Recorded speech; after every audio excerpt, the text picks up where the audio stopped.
Hey guys, right, back at this job. First thing I've noticed is the tiler, even though I come in and undid it all, it's gone to one side here, as you can see, look.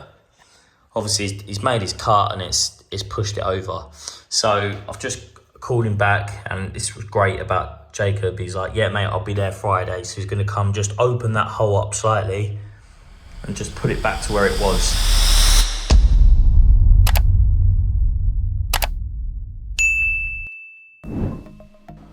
Right, Jacob's come and he's sorted that out now. That looks a lot better.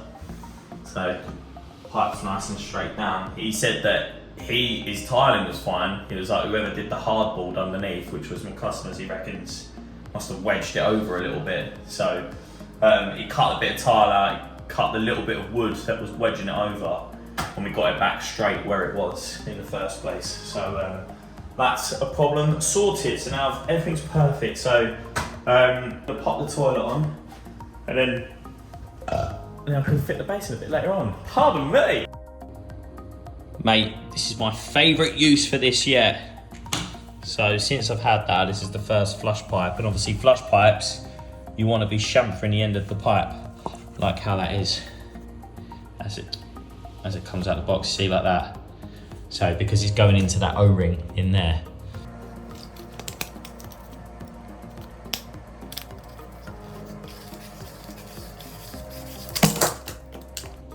Look at that. So then that's the toilet in. A couple of things I do when I'm doing this. There's a sticker on the front which kind of identifies what the pan is, what model it is and stuff like that. Now, I peel it off, but I never get rid of it. I'll just stick it somewhere out the way, like up there. So you've still got all them details, but you're never gonna see it. And a couple other things I do as well. Now this is a this is a controversial top tip, right? And some will be like, no, but I don't care because you're on the other side of this screen. I don't care. What I started doing a few years ago, right? I don't know if any other plumbers have had this, but it's normally your mates and stuff. They ring you out and they go, oh Todd, my toilet seat's a bit wobbly. Can you come and tighten it up? And we all know toilet seats are just irritating. They're so annoying. So what I started doing a couple of years ago, and it isn't gonna hurt, but on a toilet like this, underneath there, what I do is I just put a little bit of CT1 just underneath this as well.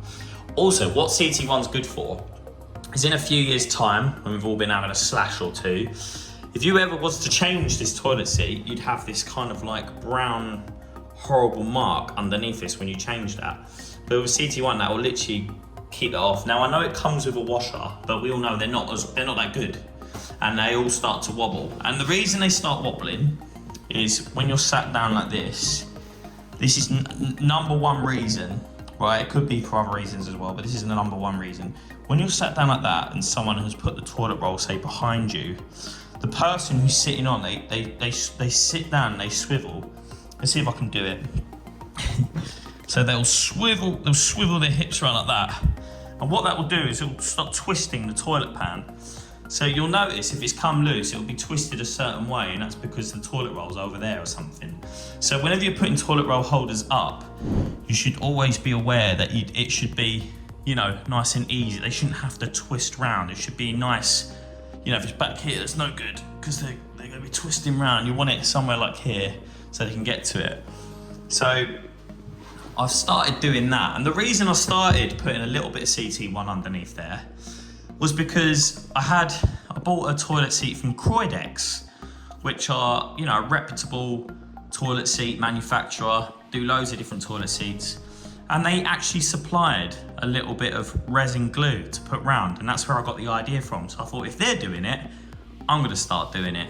And hopefully that just stop that from wibbling and wobbling. Blah, blah, blah. Also, another little thing I do here, got so many tips in one video. See here, this is how you tighten it up. They give you a spanner and you tighten that up, and then on this particular one, you have to push this plug in and then you screw this in. It acts like a little grub screw, it screws in there.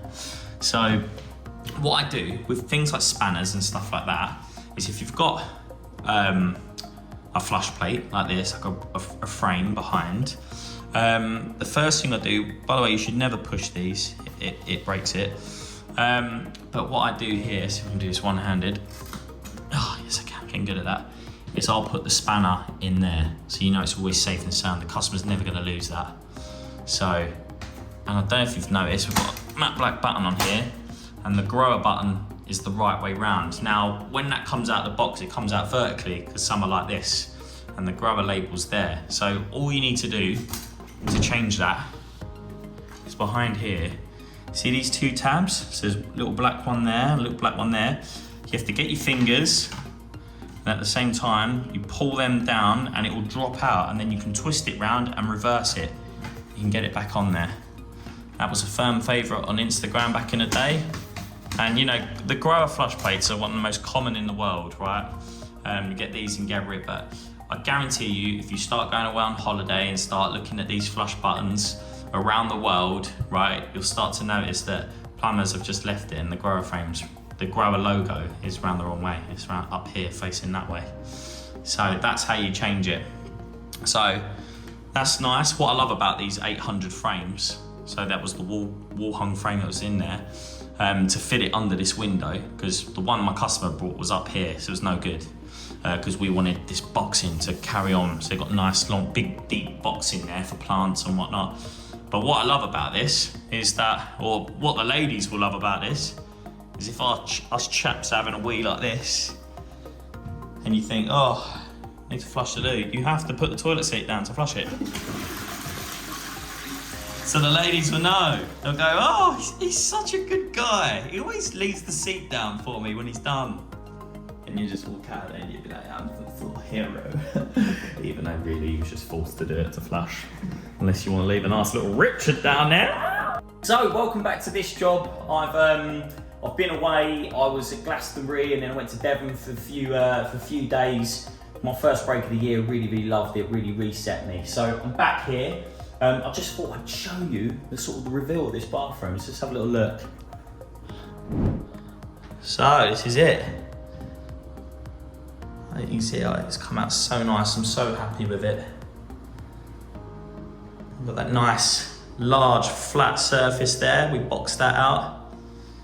Or I boxed it, I don't know why I say we, but boxed this out here, which is really nice because you can see that's fully open. There's great bathroom design there, and you've got full access to this bath here. You know, and then when you are done, that's the shower head, look, come out so nice.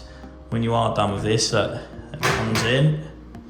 So there, shut that one up, and you pretty much got a great little shower area there.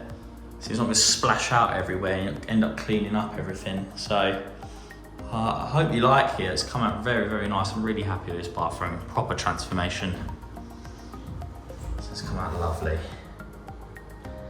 Jacob did a lovely job on the tiling. You can see these little details that you might take for granted. You see it's like a hexagon there. It's done all the way around. It's fantastic. See in the corner, he does that, it's a proper tiler. Very nice work. And Sean, the silicone guy, has come round, siliconed in everything. It looks nice and finished everywhere. So I'm so happy with this, and I hope you liked it. You saw it from start to finish. I think that's been executed really nicely, and it's come out lovely. So yeah, hope you like it, guys.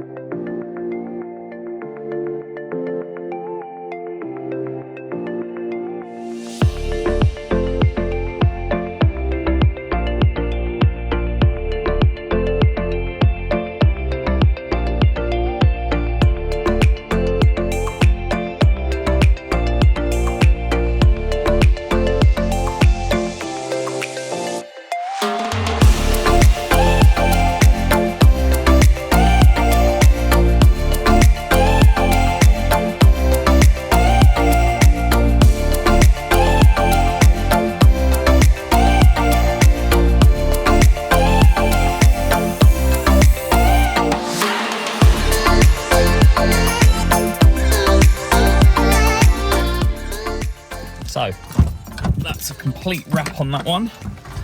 super happy. I hope you enjoyed this series, and yeah, stay tuned for the next one. I hope you liked anything. If there was anything you wanted to find out, please drop it in the comments and I'll try and reply to you, or get at me at Instagram, however you do it. And yeah, hope you enjoyed that. See you later, guys.